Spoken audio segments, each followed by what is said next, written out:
Hello again, I am Blunty. On the desk today for review is this Doyoky? Doyoky. Doyoky. It's one of the two, I'm sure of it. Leave your vote in the down below. Is it Doyoky, number one, or Doyoky, number two? Or some third thing that I haven't thought of.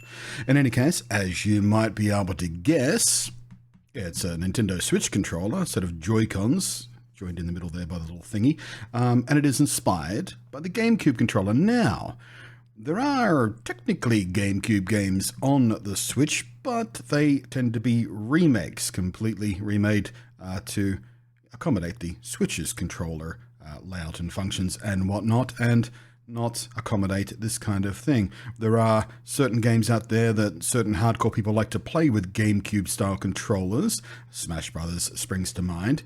But for the most part, this is mostly about the particular comfort style of this and the particular nostalgic boost that it gives. It's not entirely about practicality.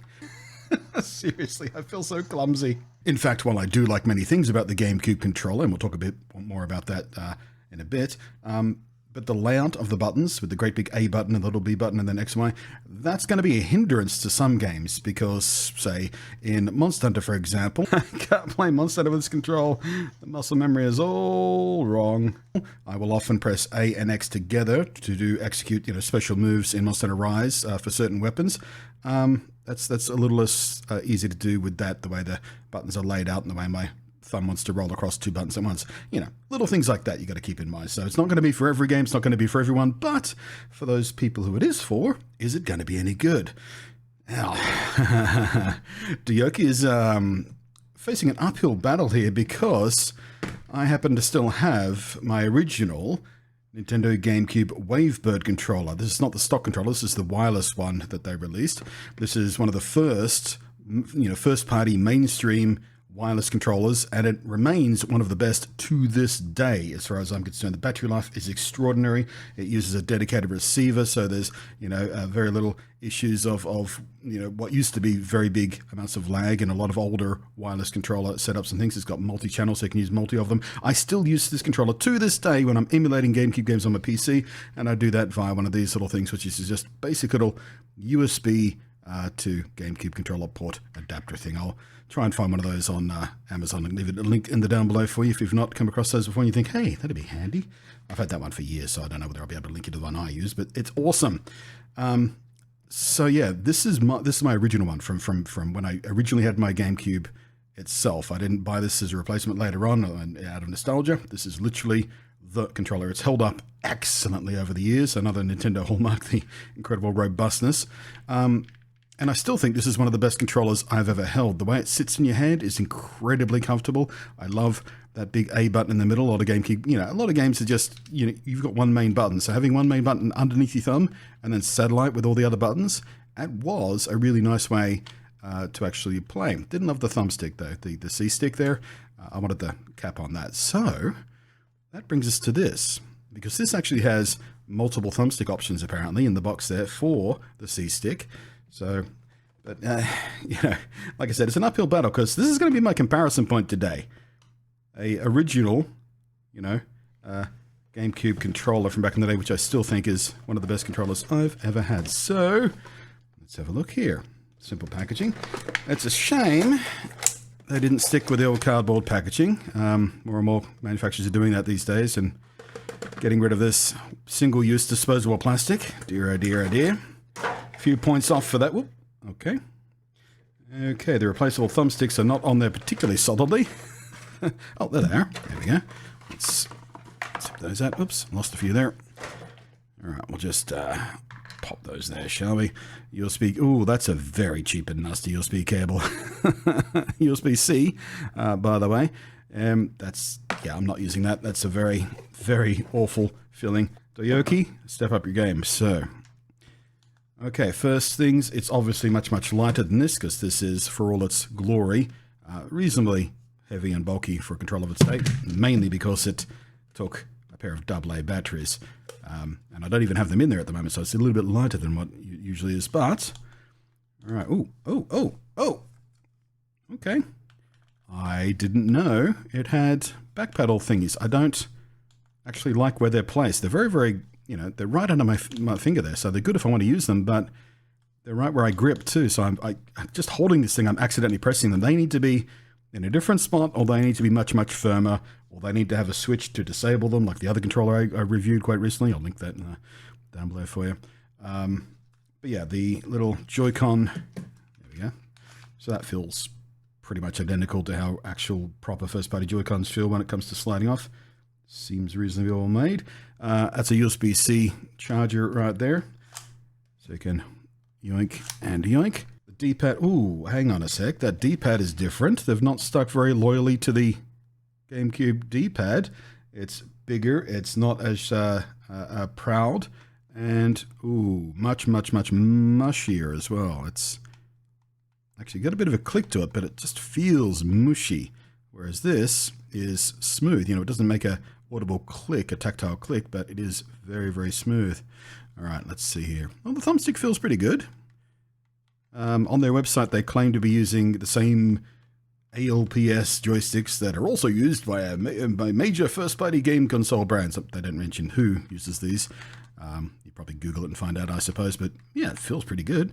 And it feels, yeah, it doesn't quite have the same range as the original GameCube. The GameCube is a fairly shallow stick, which makes it feel like it has quite a longer range in fidelity. This is, yeah, the hexagon around the edge of it as well is smaller, so it does not have the same scope as this stick does. The C stick looks a bit closer to my eye, and indeed feels, yeah, pretty close to the same sort of spring weight and everything.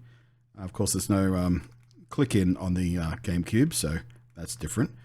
And of course, you've got the other changes, being that you've got the little extra function buttons down here to, you know, do things like program the back paddles, and your plus and minus buttons and your home and screenshot button and whatever in a pretty reasonable position to sort of reach to. Not bad. Certainly in a better position than actual Joy-Cons, but not quite as good a position as what they've got on the official Pro controller, which is the controller I use most often with my Switch, of course. So, yeah, these replaceable thumb... Oh, yeah, it's just a friction fit. All right, let's... Camera, you going to focus for me? Yeah, these are just a friction fit little plastic cap. Those are not going to wear very well over time if you're swapping them out. I'm just telling you that now. If you've ever experienced something like that, yeah, this is, you pick your cap and stick with it. If you pull them off and put them on all the time, that's just going to wear down. They're going to get very loose very quickly. These aren't particularly tight on there to begin with. As you saw when I went to lift this out of the box, I went to do so via the joystick, and it just, yeah, it won't even hold its own weight. So, I wish they'd done a better job on that. But at the very least, you do have alternate caps for your C-sticks and your thumbstick in both color options as well. Although, of course, the base of this is going to remain yellow no matter what you do. So yeah, the thumbstick itself has ridges on it. Let's get a little zoom in there. Whoop. Has ridges on it like the original GameCube does, but it is flat and not domed like the original is. So that's a little bit different here. There is a... Nope, that one's pretty flat too. It looked a little more domed, but it's pretty much the same exact depth. The only thing is, it doesn't have the ridges. Ooh. Oh, it is a bit taller as well. Okay, so that's the main difference. It's a bit taller, significantly taller actually, twice as tall, and doesn't have the extra ridges in the middle, but it does have some knurling around the edge. So, no, I don't like that. That doesn't feel right. But if you're the type of person who likes a tall stick for, you know, you think it gives you finer input control or whatever, then that's that. As far as the C-stick goes, let's replace it with the ringed one. We've got another set of concentric rings on there, and again, very short, so just pop that on there, and yeah, that feels pretty good. It does feel shorter than this because, well, it is shorter than that. That's how the C-stick was designed anyway. So let's try the slightly taller one on this. Boop. And yep, that feels too tall. Okay, so there is no combination of stick here which gives you the same height feeling on both sides. You can either have a shorter one, too short, or too tall. I mean, the too short one isn't so bad. You'll get used to it pretty quickly, but I do like the cap on this much more than I like the sort of little nub that the original GameCube controllers had. Of course, back in those days, The secondary stick wasn't used quite in the same way in games as far as 3D cameras go, so Nintendo kind of they didn't think it all the way through. One of the few failures of this particular controller is just not having that second stick be functionally identical to the other one, but whatever. So all that's left now is to put this in play on my Nintendo Switch and also on my PC, because, like I said in the opening, there aren't many appropriate games for this particular layout and style of thing. It's just a nostalgia thing if you're playing on the Switch, but I also want to test it on PC because, well, that's where I play my GameCube games most often, if I'm not running them directly on my hacked Wii or Wii U, which I also do from time to time, but that's a whole rigmarole. It's just easier to emulate games you can't legitimately play any other way these days. Don't care what Nintendo has to say about that. If they don't want to give me an option, then that's the option I'm going to take. So let's do that.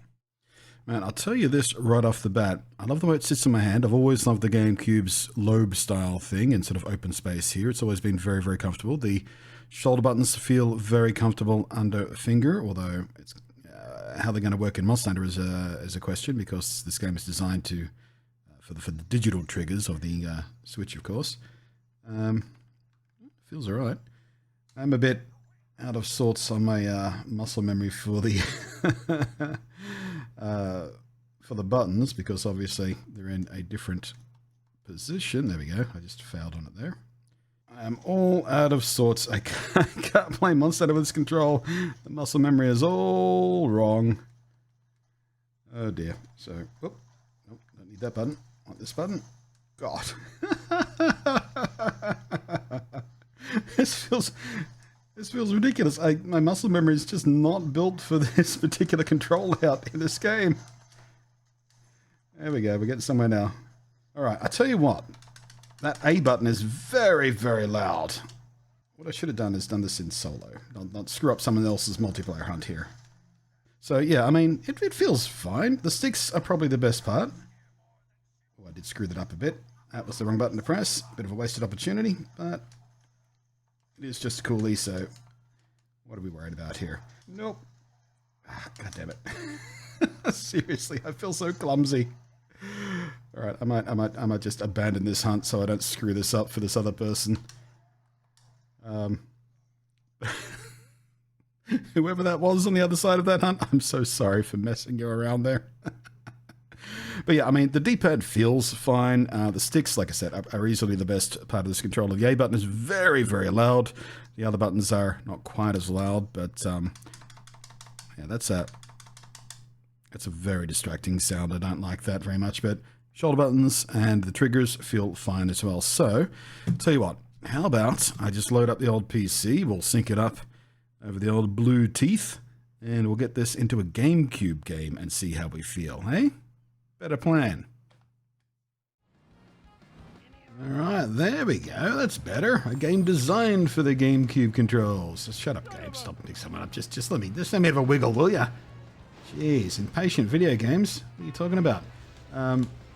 So, yeah, I synced this straight up to the PC. No worries at all. Set up the control scheme. Just using Dolphin Emulator synced right into Steam. And, yeah, even the back paddles work just right off the bat. Didn't even have to do anything. That was preset, ready to go. And you can adjust those just as you would normally go. So yeah, again, my main complaint is just the A button is just crazy loud, which is a little bit distracting, but I don't know. It's not a deal killer.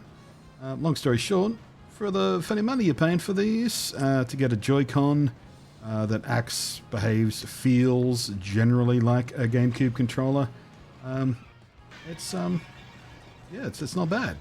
I think I'll hang on to it. The only thing that is worth mentioning is, while the website says this has full compatibility, like full featured, there is something that's missing. Guess what it is? If you guessed Amiibo, you guessed right. There's only one third-party controller I've ever used that has Amiibo support, and even that seemed to be not exactly official, just sort of something they figured out how to do, because Nintendo just don't do that for licensed third-party controllers. It does have gyro. Worst video game ever. What'd you get? Worst video game ever. It's not the worst video game ever. It's a very fun video game, actually. This is supposed to, I didn't know Sunday drive mode timed you out. I thought the Sunday drive mode said, hey, just drive around. I thought I was just going to drive around and have fun, but apparently you can end game the casual mode in Simpsons Road Rage. I don't know whether I knew that. I normally just play the regular mode. Timid rating. Screw you, Krusty. So yeah, if you're looking for a reasonably accurate, kind of faithful feeling Joy-Con style, GameCube controller style Joy-Con pair, yeah, I mean, zero real worries here. It doesn't feel particularly robust, certainly not as robust as the OG Wavebird. You know, it feels very light and sort of plasticky, but you know, it's the Joy-Con style. They're very light and plasticky too. So, I mean, it doesn't feel like it's going to break. It feels fairly robust, and you know, the latching connection and everything feels pretty secure when it comes to that. I don't know. What else do you want, really? There you go. Doyoky, whatever, however you spell that. Retro game controller. Link in the down below, etc., etc., etc. Thanks for watching. I am Bloody. Hopefully this has been helpful. Thank you as always to the patrons scrolling up above there. And I will catch you next time.